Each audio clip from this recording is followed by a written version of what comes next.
Hello everyone. Hope you happy in learning English. Today, we'll learn how to use the prepositions. Example.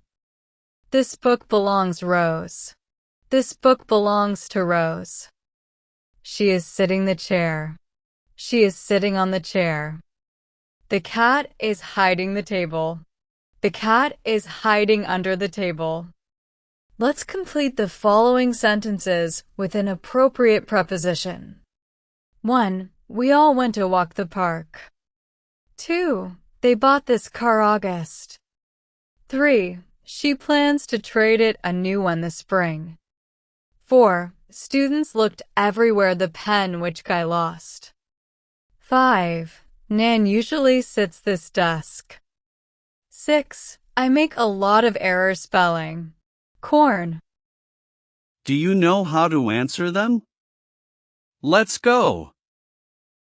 1. We all went for a walk in the park. 2. They bought this car in August. 3. She plans to trade it for a new one in the spring.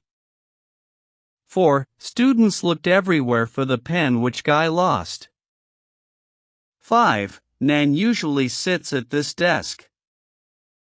6. I make a lot of errors in spelling. Wish you happy in learning.